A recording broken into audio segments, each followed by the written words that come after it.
जेव्हा तुम्ही अनिश्चित भविष्य, नकारात्मक घटना किंवा काहीतरी भयानक गोष्टींचा सामना करीत असाल, तेव्हा संयम हा सद्गुण बाळगा. संयम आपल्याला जीवनाकडे अधिक सकारात्मक दृष्टिकोन ठेवण्यास प्रवृत्त करतो. काय संयम हा सद्गुण आमच्यामध्ये आहे?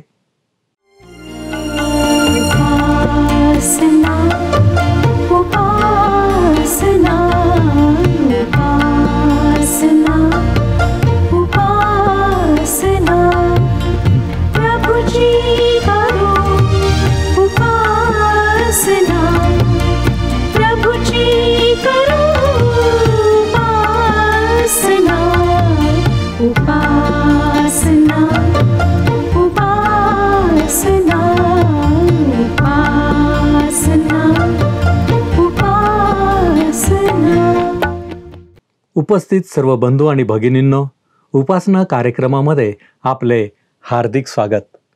प्रियांनो, एखाद्या गोष्टीसाठी नाराजी व्यक्त करणे आणि एखाद्या गोष्टीविषयी बंडखोरी करणे या दोन वेगळ्या गोष्टी आहेत.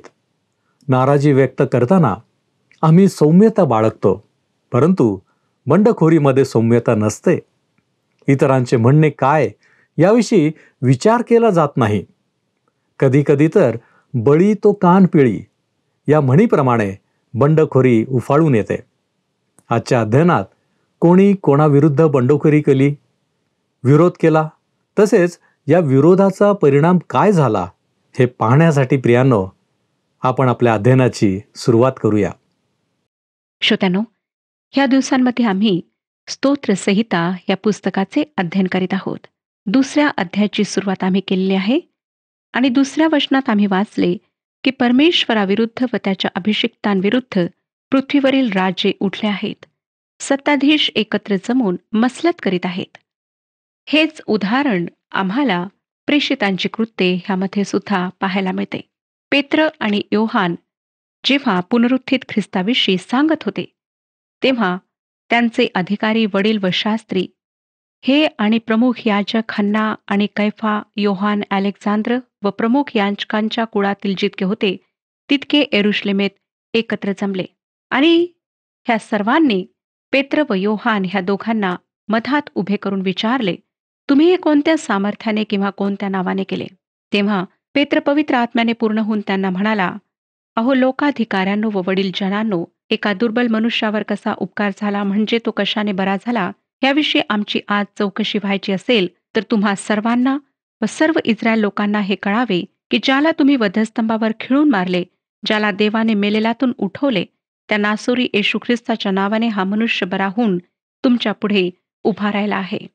तेव्हा पेत्राचे व योहानाचे धैर्य पाहून, तसेच हे निरक्षर व अज्ञानी इसम आहेत हे जाणून ते आश्चर्य करू लागले आणि हे येशूच्या सहवासात होते हेही त्यांनी ओळखले. त्यानंतर ह्या सर्वांनी पेत्र आणि योहान ह्या दोघांना ताकीद देऊन सोडून दिले, कारण त्यांना शिक्षा कशी करावी हे लोकांमुळे त्यांना सुचत नव्हते. प्रेषितांची कृत्ये 4था अध्याय 24 ते 26 वचने पुढे आम्हाला सांगतात. प्रेषितांची कृत्ये 4था अध्याय 24 ते 26 वचने. हे ऐकून ते एक चित्ताने देवाला उच्च स्वराने म्हणाले, हे स्वामी, आकाश, पृथ्वी, समुद्र ह्यांचा व त्यांच्यात जे काही आहे त्या सर्वांचा उत्पन्न करता तूच आहेस. आमचा पूर्वज तुझा सेवक दावीद ह्याच्या मुखाने पवित्र आत्म्याच्या द्वारे तू म्हटले, राष्ट्रे का खवळले व लोकांनी व्यर्थ योजना का केल्या? प्रभू विरुद्ध व त्याच्या अभिषिक्ता विरुद्ध पृथ्वीचे राजे उभे राहिले व अधिकारी जमले. अगदी हीच गोष्ट आम्हाला स्तोत्रसंहिता ह्याच्या 2ऱ्या वचनात पाहायला मिळाली. श्रोत्यांनो, आज सुद्धा परमेश्वराच्या अभिषिक्तांविरुद्ध हे जग आहे, त्याच्या सेवकांच्या विरुद्ध हे जग आहे. आताच मी जी वचने आपणाकरिता वाचलीत त्या ठिकाणी ते स्तोत्र 2चा उल्लेख करीत होते. राष्ट्रांनी दंगल का मांडिली आहे? लोक व्यर्थ योजना का करीत आहेत? या वचनानंतर पवित्र आत्म्याने पुढच्या वचनात स्पष्टीकरण दिले आहे. प्रेषितांची कृत्ये 4था अध्याय आणि 27 वचन पुढे आम्हाला सांगतं, कारण खरोखरच ज्याला तू अभिषेक केला तो तुझा पवित्र सेवक येशू ह्याच्या विरुद्ध ह्या शहरात परराष्ट्रीय व इस्रायल लोक ह्याच्यासह हेरोद व पंते पिलात हे एकत्र झाले. मानवजातीच्या प्रभू परमेश्वरा विरुद्धच्या व त्याच्या अभिषिक्ता विरुद्धच्या चळवळीला येथे सुरुवात झाली. जेव्हा हेरोद राजा व पंत पिलात हे इस्रायलाच्या धार्मिक पुढाऱ्यांशी येशू ख्रिस्ताला मारण्यासाठी सामील झाले आणि तेव्हापासूनची ही चळवळ शतकानुशतके चालत आली आणि शेवटी ही चळवळ सर्व जगभर पसरणार आहे. श्रोत्यानो, या जगात एकीकडे देवाच्या वचनाचा प्रसार मोठ्या प्रमाणाने होत असला तरी दुसरीकडे देवाविरुद्धही मोठ्या प्रमाणात प्रसार होत आहे. हीच गोष्ट येशू ख्रिस्ताने या संदर्भात एका सुंदर दाखल्याद्वारे समजावली. त्याने गहू व निंदन ह्याचा दाखला सांगितला. आपण मत्तेकृष वर्तमान 13वा अध्याय 24 ते 39 वचने वाचू शकता. येशू ख्रिस्ताने या दाखल्यात म्हटले की तो स्वतः पेरणार आहे आणि तो या जगात बीजाची पेरणी करीत आहे. तो नंतर असेही म्हणाला की एका शत्रूने येऊन निधनाची पेरणी केली. या पेरणाऱ्याच्या नोकरांची इच्छा होती की जाऊन ते निधन उपटून फेकून द्यावे, परंतु त्याने त्यांना तसे करू दिले नाही. म्हणून चांगले पीक व निधन यांची एकसारखीच वाढ होत आहे. पण नंतर तो दोन्ही वेगळे वेगळे करणार. ते कार्य तो करील. येशू ख्रिस्ताने देवाच्या लेकरांना चांगल्या बीजाची उपमा दिली, तर जे देवाचे नाहीत त्यांना निधनाची उपमा दिली. श्रोत्यानो, जेव्हा मी सेवेमध्ये आले तेव्हा मी जे निधन आहे ते उपटून फेकण्याचा प्रयत्न केला, परंतु मला नंतर कळले की मला निधन उपटण्याकरिता सेवेत बोलावण्यात आलेले नाही. आता मी स्वतः कोणाला सुधरवण्याचा प्रयत्न करीत नाही. दुसऱ्यांविषयी चिंता करण्याची गरज नाही. देव त्यांची काळजी घेणार आहे. दोन्ही प्रकारचे लोक सोबत वाढत आहेत. परमेश्वर त्यांना विभक्त करण्याचे कार्य नंतर करणार आहे. हा दाखला जो आहे तो आजच्याही जगाला तंतोतंत लागू पडतो. आज एकीकडे ख्रिस्तावर विश्वास ठेवून त्याला अनुसरणाऱ्यांची संख्या वाढत आहे, तर दुसरीकडे ख्रिस्ताला नाकारून त्याचा तिरस्कार करणाऱ्यांची संख्या वाढत आहे. आता एक साधेच उदाहरण घ्या ना. आमच्या कार्यक्रमाप्रमाणेच इतरही अनेक कार्यक्रम आहेत की जे देवाच्या वचनाचा प्रसार करतात, परंतु अशीही काही प्रसार माध्यमे आहेत जी मानवाला देवाविरुद्ध शिक्षण देतात. होय श्रोत्यानो, या जगाच्या शेतात गहू व निधन दोन्हींची सारखीच वाढ होत आहे. काही लोकांना वाटतं की पूर्वीच्या काळातील लोक नास्तिक होते, आजच्या काळात तितके नाहीत. नाही, अगदी ह्याच्या विरुद्ध परिस्थिती होती. ते लोक अनेक देवी देवतांना मानणारे होते, त्यांची भक्ती पूजा करणारे होते. कोणीच नास्तिक नव्हते. नोहा त्या मानवाला ओळखत होता ज्याला आदामाविषयी माहिती होती. जेव्हा आपण त्याच्या इतके जवळ असता तेव्हा आपण देवाचा नाकार करू शकत नाही. नोहाच्या काळात हे जग हिंसाचाराने भरलेले होते, परंतु त्या जमावात कोणी नास्तिक नव्हते. पूर्वीपेक्षा खूप अधिक प्रमाणात वाईटपणा वाढलेला आहे. आजची वर्तमानपत्रे त्याची साक्ष आहेत. कधीकधी असं वाटतं की सदोम व गमोरा या दुष्ट शहरांपेक्षाही अधिक आजच्या जगाचा दुष्टपणा आहे आणि प्रभू परमेश्वर येशू ख्रिस्त या दोघांना प्रचंड विरोध आज होत आहे. नास्तिकता देखील देवाचा विरोधच आहे. फार पूर्वी म्हणजे देवाने मोशेच्या काळात जेव्हा 10 आज्ञा दिल्या तेव्हा नास्तिकपणाच्या विरुद्धात दिल्या नाहीत. त्या 10 आज्ञांमधली एकही आज्ञा नास्तिकपणाविषयी नव्हती, परंतु अनेक देवतांच्या उपासनेच्या विरुद्ध 2 आज्ञा त्याने दिल्या. निर्गमचे पुस्तक 20वा अध्याय 3 आणि 4 वचने आपण वाचूया. ह्या 2 वचनांमध्ये सांगितलेले आहे, माझ्याखेरीज तुला वेगळे देव नसावेत. दुसरे, आपल्यासाठी कोरीव मूर्ती करू नको. वर आकाशातील, खाली पृथ्वीवरील व पृथ्वीखालच्या जलातील कशाचीही प्रतिमा करू नको. त्याने ह्या आज्ञा अनेक देवतांच्या उपासनेच्या विरुद्धात दिल्यात, नास्तिकपणाच्या नाही. का? कारण त्यावेळी नास्तिक लोक नव्हते. दाविदाच्या काळात काही लोक नास्तिक होते, म्हणून दावीद त्यांना मूर्ख असे संबोधतो. स्तोत्रसंहिता 14वा अध्याय आणि 1ल्या वचनात तो म्हणतो, मूढ आपल्या मनात म्हणतो देव नाही. मूढ या शब्दासाठी मूळ हिब्रू भाषेत जो शब्द आहे त्याचा अर्थ वेड लागलेला असा होतो. म्हणजे जो माणूस देवाचे अस्तित्व नाकारतो त्याला वेड लागलेले आहे असे पवित्र शास्त्र आम्हाला सांगते. असले देवाला नाकारणारे तत्वज्ञानही देवाच्या विरुद्ध आहे. आजकाल काही लोक म्हणतात की येशू ख्रिस्त हा समाज सुधारक होता, तो एक चांगला समाज कार्यकर्ता होता. पण श्रोत्यानो, हे लोक येशू ख्रिस्ताच्या तारणाऱ्याच्या भूमिकेला स्वीकारत नाहीत. तो पूर्ण देव होता हे ते मान्य करीत नाहीत. त्याने पृथ्वीवर असताना चमत्कार केले आणि पाप्यांसाठी त्याने मरण पत्करले व तो पुनरुत्थित झाला ही गोष्ट त्यांना पटत नाही. या गोष्टी सोडून या गोष्टींच्या व्यतिरिक्त असलेला येशू ख्रिस्त कधीच अस्तित्वात नव्हता. आज ज्या समाज सुधारक येशू ख्रिस्तावर जग विश्वास ठेवते तो येशू ख्रिस्त कधीच अस्तित्वात आला नाही. या कार्यक्रमाद्वारे आम्ही पवित्र शास्त्रातल्या येशू ख्रिस्ताची घोषणा करतो. तो देवाचा पुत्र या पृथ्वीवर आला. त्याने अनेक चमत्कार केलेत. त्याने स्वर्ग राज्याची घोषणा केली. त्यासाठी मानवाने काय करायला हवे ते शिकवले. त्याने मानवाची सर्व पापे, सर्व अन्याय स्वतःवर घेतले व जी शिक्षा देवाने मानवासाठी राखून ठेवली होती ती त्याने स्वतःवर घेतली. त्याने मानवाच्या पापांची खंडणी भरून देण्यासाठी स्वतः वधस्तंभावरचा लज्जास्पद व अत्यंत यातनामय मृत्यू पत्करला व मृत्यूवर विजय मिळवून तिसऱ्या दिवशी तो पुन्हा उठला व जो पुन्हा आपल्या लोकांना स्वतःजवळ नेण्यासाठी पुन्हा येणार आहे. त्या येशू ख्रिस्ताची आम्ही घोषणा करतो. तो जर आजही जिवंत नसता तर ह्या कार्यक्रमाद्वारे आम्ही तुमच्यापर्यंत कधीच पोहोचलो नसतो. पण लक्षात घ्या श्रोत्यानो, की या जगातले बहुसंख्य लोक प्रभू परमेश्वराविरुद्ध व त्याच्या अभिषिक्तांविरुद्ध म्हणजे येशू ख्रिस्ताविरुद्ध आहेत आणि त्यांचा विरोध कसा प्रगट होत आहे ते 3ऱ्या वचनात सांगण्यात आलेले आहे.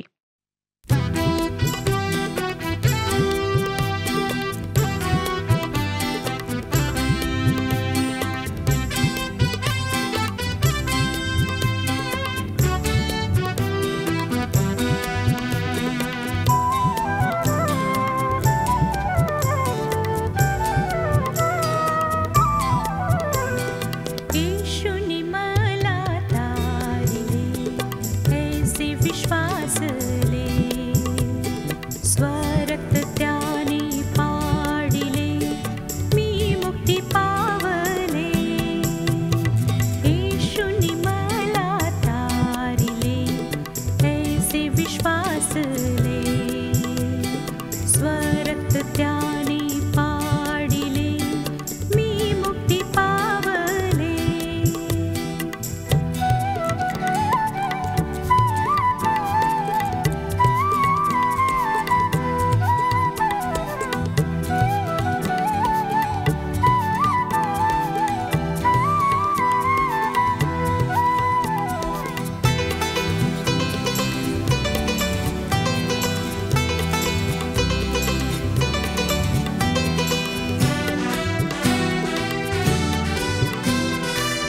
येशू स्वर्गाला त्याजोनी पृथ्वीवरी आला, दुर्बलतेला घेऊनी दाखवी प्रेमाला, दाखवी प्रेमाला.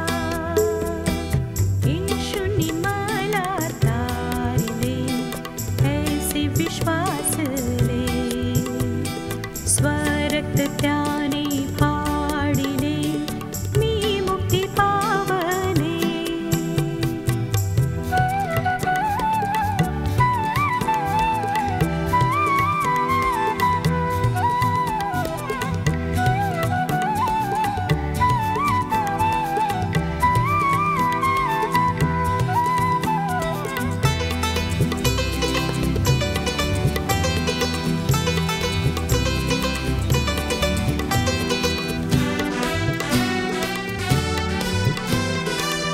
येशू दुष्टांच्या करिता मध्यस्थी करिता, दुःखास झाला शोषिता, जे नाही वर्णिता, जे नाही वर्णिता. येशूने मला तारिले, ऐसे विश्वासले, स्वरक्त त्याने फाडिले, मी मुक्ती पावले.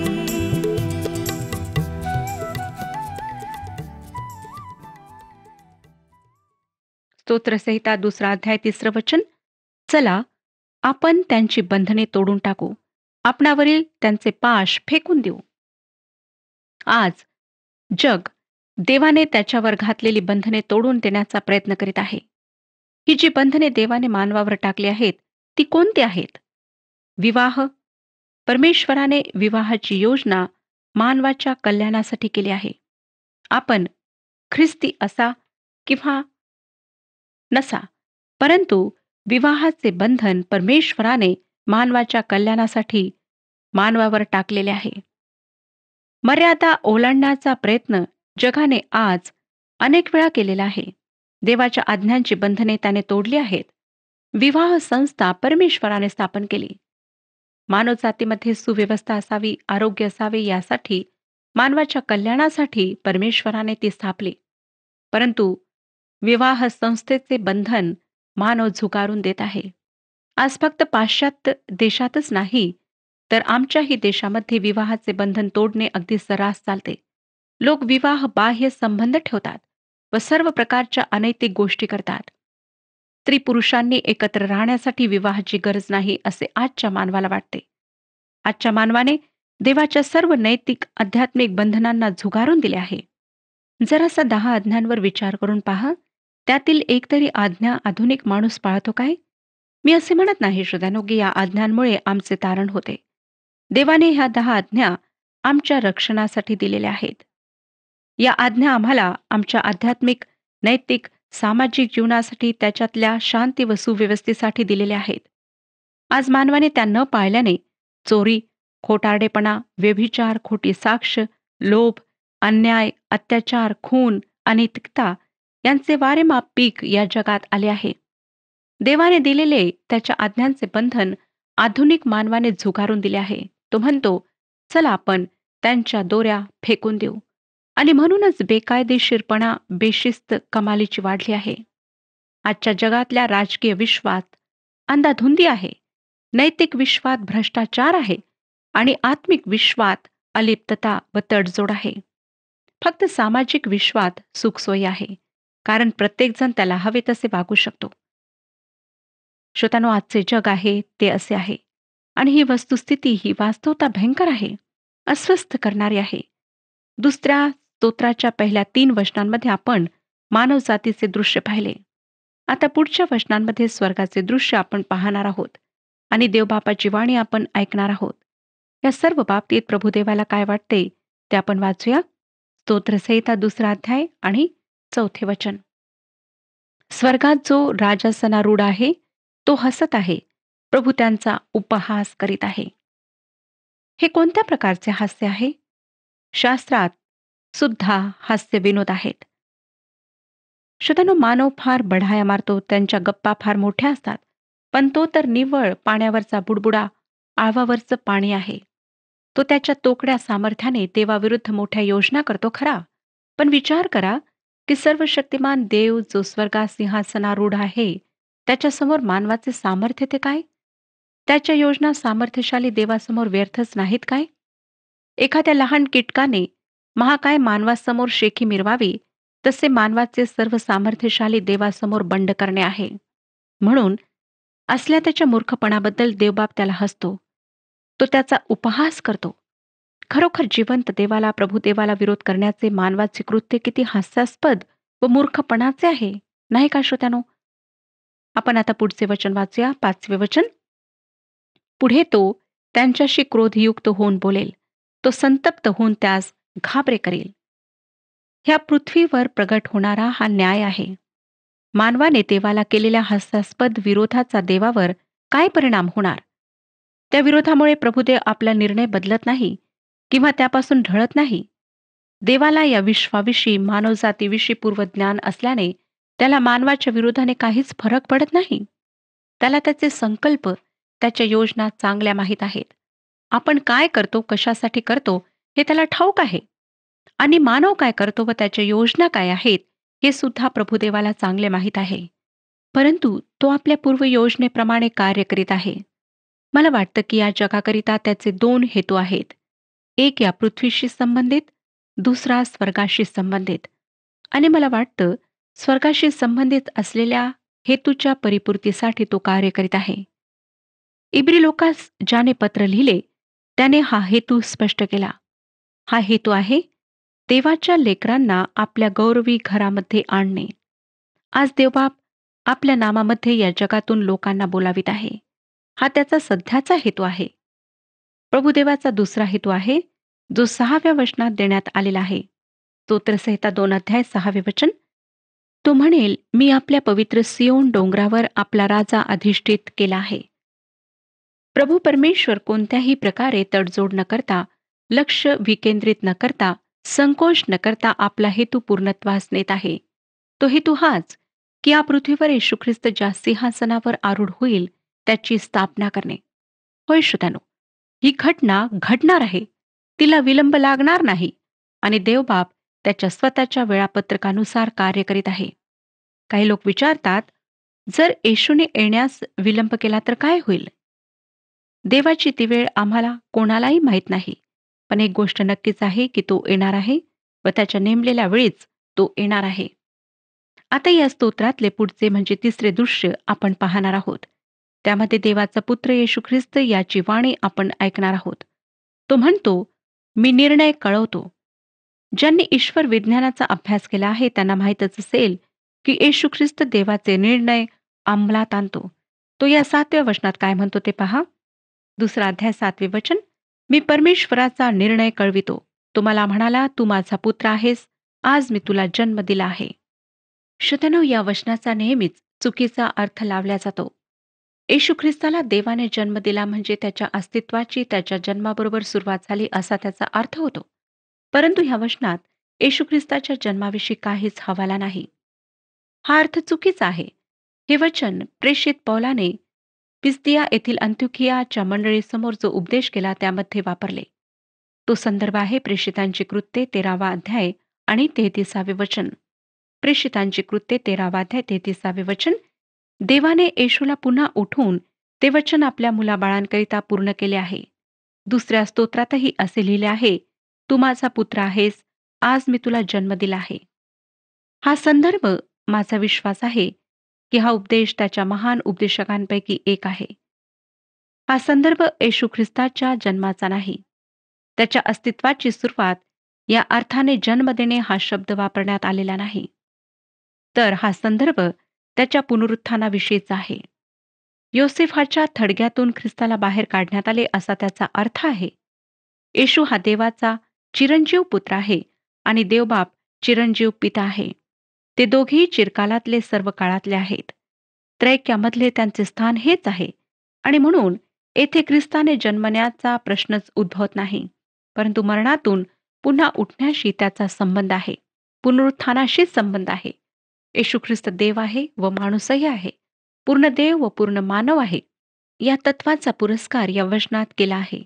आता 8 आणि 9 वचने वाचूया. माझ्याजवळ माग, म्हणजे मी तुला राष्ट्रे वतना दाखल देईन. पृथ्वीच्या दिगंतापर्यंतचे स्वामित्व तुला देईन. लोहदंडाने तू त्यास फोडून काढीशील. कुंभाराच्या मडक्यासारखा त्यांचा चुराडा करीशील. श्रोत्यानो, देवाचे हे वचन सांगते की येशू ख्रिस्ताला पृथ्वीचे स्वामित्व मिळणार आहे. ज्याने मानव होऊन पृथ्वीवर आमच्यासाठी दुःख सोसले, तो येशू ख्रिस्त या पृथ्वीवर स्वामित्व गाजवणार आहे. हे वचन येशू ख्रिस्ताच्या 2ऱ्या आगमनाविषयी आहे, जे आम्ही आताच 9वे वाचलेले आहे. तो या पृथ्वीवर न्याय करायला जेव्हा येईल त्यावेळेविषयी हे वचन आहे. आणि तो या छोट्याशा ग्रहावर येईल तेव्हा तो या पृथ्वीवरच्या सर्व बंडखोरपणाला मोडून टाकेल. त्याच्या विरुद्ध बंड करणाऱ्यांना तो लोहदंडाने ठेचेल. श्रोत्यानो, तो येईल तेव्हा त्याच्या क्रोधापासून कोणीही सुटणार नाही. मला माहीत नाही की आपणाला ह्याविषयी कितपत माहिती आहे आणि कितपत आपण ह्या गोष्टीवर विश्वास ठेवता. आता या स्तोत्रातले पुढचे दृश्य आपण पाहूया. त्यामध्ये आम्हाला देव जो पवित्र आत्मा त्याची वाणी ऐकावयास मिळते. वाचूया श्रोत्यानो 10 आणि 11 वचने. राजांनो, आता शहाणे व्हा. पृथ्वीवरील न्यायाधीशांनो बोध घ्या. भीड धरून परमेश्वराची सेवा करा. कंपित होऊन हर्ष करा. पवित्र शास्त्राचा अभ्यास करताना एक गोष्ट आमच्या सहज लक्षात येण्यासारखी आहे. ती म्हणजे देवाने राज्य व अधिपती यांना नेहमीच एक संदेश दिलेला आहे. त्याने आपले वचन त्यांच्यापर्यंत पोहोचवले आहे. आताही देव जो पवित्र आत्मा तो त्यांना म्हणत आहे, भीड धरून परमेश्वराची सेवा करा. पुढे शेवटच्या म्हणजे 12व्या वचनात तो म्हणतो, पुत्राने रागावू नये आणि तुम्ही वाटेने नाश पावू नये म्हणून त्याचे चुंबन घ्या, कारण त्याचा क्रोध त्वरित पेटेल. त्याला शरण जाणारे सगळे धन्य होत. या ठिकाणी पुत्राचे चुंबन घ्या या आज्ञेचा अर्थ असा होतो की प्रभू येशू ख्रिस्तावर विश्वास ठेवा. होय श्रोत्यानो, पवित्र शास्त्र आम्हाला सांगते की तसे केल्यानेच आमचे तारण होईल, नाहीतर देवाच्या क्रोधाला आम्हाला सामोरे जावे लागेल. आता आपण तिसऱ्या स्तोत्राकडे वळत आहोत. तिसऱ्या स्तोत्राची पहिली 2 वचने वाचूया. हे परमेश्वरा, माझे शत्रू कितीतरी झाले आहेत, माझ्यावर उठलेले पुष्कळ आहेत. ह्याला देवाच्या ठाई तारण नाही असे माझ्याविषयी म्हणणारे पुष्कळ झाले आहेत. आम्हाला दिसतं श्रोत्यानो, फार निराशेच्या स्थितीमध्ये हे स्तोत्र दाविदाने लिहिलेले आहे. दावीद हे सर्व कळवळून बोलत आहे. आपले हृदय तो परमेश्वराच्या चरणाशी मोकळे करीत आहे. त्याच्याविषयी अनेक लोक म्हणत होते की दाविदाला देवापासून काहीच मदत मिळणार नाही, कारण देवाने दाविदाला त्यागले आहे.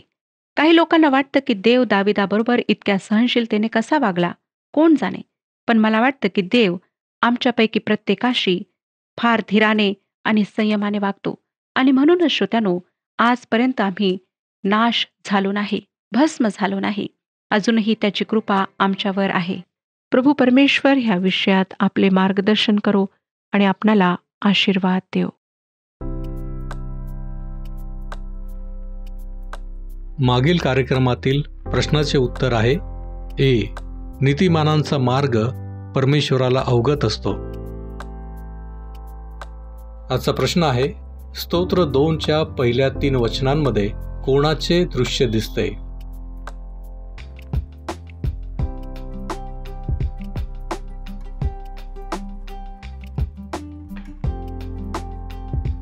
प्रियांनो, या प्रश्नाचे उत्तर उद्या सकाळी 6 वाजण्याच्या आधी पर्याय ए, बी, सी किंवा डी लिहून आपले नाव, पत्ता आणि ठिकाण यासोबत मोबाईल नंबर 7021474742 वर SMS किंवा व्हॉट्सअप करा.